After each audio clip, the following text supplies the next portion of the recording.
Hello, Mr. Dowse here.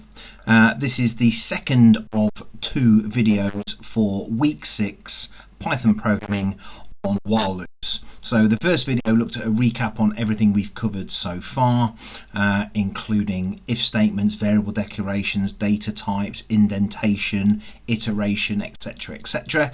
So if any of those key terms confuse you a little bit, it's well worth watching the first video, and if you're happy with all of that and you think you've got it nailed, then let's move straight on with the tasks for this week. So our new key term is a while loop, and hopefully you remember that we use for loops when we know how many times we want to iterate. So we set it up to loop a set number of times. Well, we use a while loop when we do not know how many times we need to iterate, I beg your pardon. So a while loop, just like a for loop, is controlled by a Boolean variable or a true or false statement. The loop stops when the condition controlling the loop is no longer true, or when the variable is set to the inverse of what it was. So if it was set to run while it was false and it became true, it would stop. If it was set to be true while it ran and it became false, it would stop. Syntax: a while loop must end with a colon, exactly the same as a for loop or an if statement, and then code within the while loop must be indented using the tab key. So anything that's indented belongs to the loop, and as soon as we go back out and it's no longer indented, or dedented as we call it, then it's back down to normal code that will execute when the while loop has finished. So here's some examples of how we could set up a while loop. So while loops are controlled by Boolean variables or statements or true or false statements. So here's some example. While x, whatever x is equal to n, that's a while loop conditional statement. And while x and n are equal to the same thing, whatever that is, the loop will continue to iterate. And as soon as x and n are no longer equal to each other, the loop will stop iterating. The opposite of that, well, while x is not equal to n, so all the while x and n aren't the same, the loop will continue, but as soon as x and n become the same, well, then the loop will cease to iterate. While x is greater than n, again, all the while x is greater than n, the loop continues to iterate. When n becomes equal to or greater than x, well, then the loop stops iterating. Same with less than or equal to, and greater than or equal to, and less than or equal to. So n is or represents a value that we want x to either equal, be not equal to, be greater than, etc, etc, depending on the condition. For example, if n equals 5 and the condition is while x not equal to 5, then the loop would repeat until x equals 5. As soon as x equals 5, they are the same. While it's not equal to, it loops. When they're the same, it stops looping. That will make more sense, hopefully, in a minute when we look at our first task. So here we go, Python task 22, and that's a while loop that looks at the length of a string. So let's see what we've got. We've got a variable that I've called loop, and loop equals true. In fact, let me bring up the actual code for 1 second. Might be a little bit easier to highlight the right bits then. So I'm going to bring this over. Here's the code, and I've got a variable called loop, and I've set it to be equal to true. I've got a variable called text. This is a string variable, and I've got a variable called quit, and that's also a string variable. So loop equals true. Hopefully you recognize that to be a Boolean variable. I've now said while loop, and what I'm really saying there is while true. While loop equals true, okay, so which it does. So we're going to do a loop, and all of this here is all indented. So this will all continue to loop over and over and over again until such time as loop does not equal true, and then it will come and execute the next line of code, and the next line of code prints out the while loop is over. And that's just to help you see that this doesn't happen until this loop stops looping or iterating. Okay, so text, which is our string variable, is equal to the input, enter some random text. Okay, now because I want text this time, I don't need to cast this variable because it's going to take it as a string, because any input from the user becomes a string. I actually want it to be a string, so I don't need to do any casting. And then I've put print, and I've got open and close quotes here. Your text was, then I've got a comma, which hopefully you all now know puts a space, and then I've got this new command len, and it basically counts how many characters are in a string. So it says your text was X number of characters long. So if I typed in a string with 12 characters in it, it would say your text was 12 characters long. I then go on to here and it says quit equals input, do you want to continue, yes or no. So I'm now asking the user if they want to carry on or whether they want to loop round and try it again. Now in the past we did if quit equals equal to 2 equals capital N, or if quit equals open quotes lowercase n. But that's a bit of a faff. So what I'm doing here is I'm using this new command that says dot upper, open and close my brackets, and it converts whatever I entered in here, whether I entered in a Y or an N or anything else, it converts it to uppercase. So now I only have to check for an uppercase N, because if I entered an uppercase N, it would be uppercase, and if I entered a lowercase n, because I've converted it to uppercase, it would still be uppercase. So that's just made my life a little bit easier. If you don't like that, well, you could take that line of code out, that dot upper, open and close brackets, and you could say if quit equal to open and close quotes capital N, or if quit equal to lowercase n. But this saves you that extra bother. So if they've said no, they don't want to continue, well then I'm going to set the loop to false. Loop was true. Now I'm setting it to false. So we go back round and it says while loop. Well no, loop is false now. So it exits out of the loop and it prints this line of code. If I type anything else at all, even something silly, it just assumes I want to continue and I get to type in another string to be counted. So let's have a look. Let's run the module. And I'm going to type in Python. Oh, I've misspelled that. Hang on a minute. Python is cool. And it says your text was 14 characters long. Do you want to continue? Well, I'm going to say Q, because I'm not going to listen to what I'm being asked. I'm going to do something daft. And it asks me to enter some more text because it only sets the loop to false if I enter a capital or a lowercase, because I've got the upper N. So let's go back round. Let's enter some text. Python is really cool. Quote. And this time my text was 22 characters long. Do I want to quit? Well, yes, this time I do, but I'm going to put a lowercase in. Oh, I've got this back to front. Do you want to continue? Misread it. Do I want to continue? No, I don't want to continue. In fact, let's put it in lowercase. No, I don't want to continue. This should convert it to upper. That should then equal that, and that should end the loop. If it has ended the loop, it should print that line of code. Let's see if that's working. Do I want to continue? No. And the while loop is over. I broke my loop and my code came to an end. So task 22, you've only got to type that up.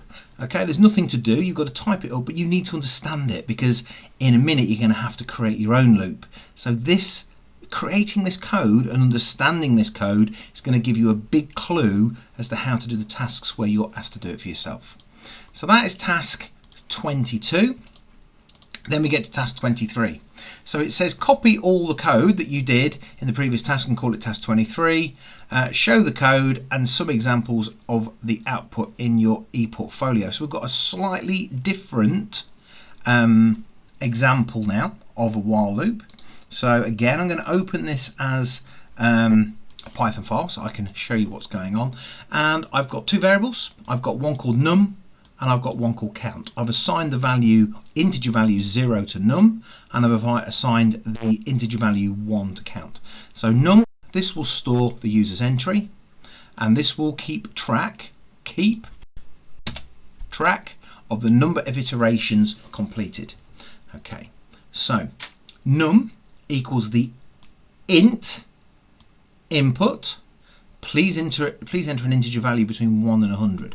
I've opened one bracket, two brackets, and I've closed one bracket and two brackets. Now, we haven't done this all on one line before, okay? So if you don't understand this, I'll show you how to do it a little bit more simply, but we can build things up in Python like we can in maths, and it works like BIDMAS. So it recognizes that the first thing I need to do is the first set of brackets. So it gets an input from the user between 1 and 1,000, okay?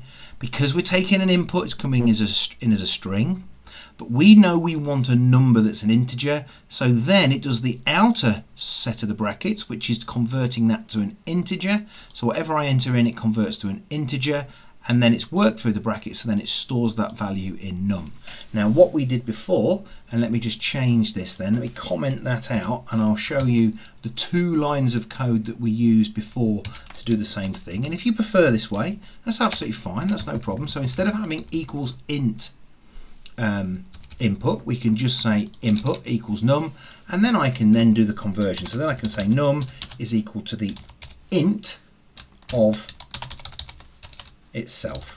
So I take the value of from the user, I store it in num, I know that's going to be a string, but then I take that string, I convert it to an int, and I store it back in num. So we can do it this way, that's the preferred way. It's a lot easier when you get to understand what's going on, but you can, if you prefer, do it this way. It's exactly the same thing, it's just this way, it's just a little tiny bit quicker and easier to write. So take that back out, put that back in. So I've set num to 0, I've created count is equal to 1. Num, take the integer of it, input, please enter an integer number between 1 and 1000, while count, which is equal to 1, is less than or equal to num, which is equal to whatever they entered in at the keyboard up to 1000, print the count, and then I'm saying count is equal to count, so it's equal to itself, so count was equal to 1, so it's equal to 1 plus 1, so count becomes equal to 2. Then it's equal to 2 plus 1, so count becomes equal to 3. And this is just a way of forcing a count. Now in the for loop, that's done for us. In a while loop, it's not. So we've got to increase count by 1 each time. And to do that, we say count is equal to itself plus 1. So if count was equal to 21, 21 plus 1 is 22. Assign it back into count. So it's basically just going to display the number we enter on the screen up to the number we typed in. So let's have a go. Let's run the module and enter a number between 1 and 1000. Well, let's go for 517 and press enter, and it outputs all of the numbers between 1 and 517 and then tells me the while loop is over. So again, you need to understand what's going on here. You need to understand that this is my variable where I'm going to store the number from the user. This is my counting variable, so I can count up to that number. I've created a while loop that continues while count, which is equal to 1, is less than or equal to the number. Okay, so if I put in a silly number of a minus, it would never start. It outputs the count, it increments the count, and it keeps going round, so counting up 1, 2, 3, 4, 5, 6, 7 till it gets to the right number, and then the while loop is over. You need to type that up, you need to run it, you need to output or put a snip of the output in your ePortfolio, and you need to just explain a little bit about what that does. So that's task 23 done. Then we come to task 24. And task 24, I give you the solution to task 17. And task 17 was something that lots and lots of students really struggled with. Okay, they struggled with getting the integer value for the guess. Let me just open this again as Python code, and they struggled a little bit with the if statements as well. So let's have a look at this little bit of code. Let's have a look at this little bit of code.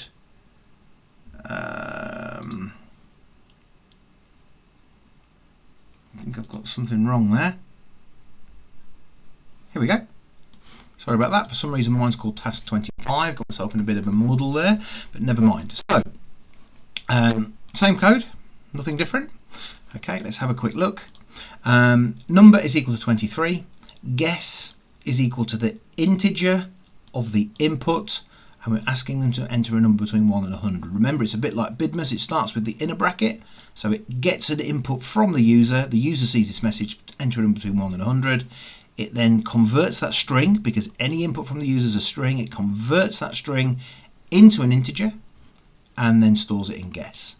So we've now got a situation where we've got 23 in number and we've got a number from the user in guess. So if guess, whatever the guess was, is less than or equal to 0, so less than or equal to 0, or if guess is greater than 100, this was the extension task which you may not have even looked at, but if guess was less than or equal to 0, or guess was greater than 100, when we print it out, I said between 1 and 100. Okay? So it immediately deals with the fact that they might put in something silly. If it wasn't something silly, well then it checks to see if guess, whatever was entered at guess, is equal to number. Now I'm not putting 23, because if I put 23 here, it would work, of course it would, but then in the future if I change this number so that I can make the game more interesting, I'd have to go through and change all the references to number where they say 23. So I'm going to use the variable number, because then if I want to make it 27, I can just type that in there and all of this code still works. So if guess, the variable, the data stored in that variable guess, is equal to the number 23, well then you print on screen, you are correct, well done. If that's not true and that's not true, well then we do this. Is guess greater than the number? So did I enter in 24 to 100? And if I did, it's going to say your guess was too high. And if it wasn't a silly guess, and it wasn't equal to number, and it wasn't greater than number, well, the only other possibility is it's less than number. So therefore it's going to output your guess was too low. And this is the solution to task 17, including the extension. That's all it was. This is what you needed to have done. Okay, probably looks simple now you've seen the answer, and that's the thing with Python code. It's not that complicated, but you've got to get your brain into gear and you've got to understand what it is that you're trying to do. So this is the solution to task 17 and task 17 extension. However, we're moving on a bit from that now.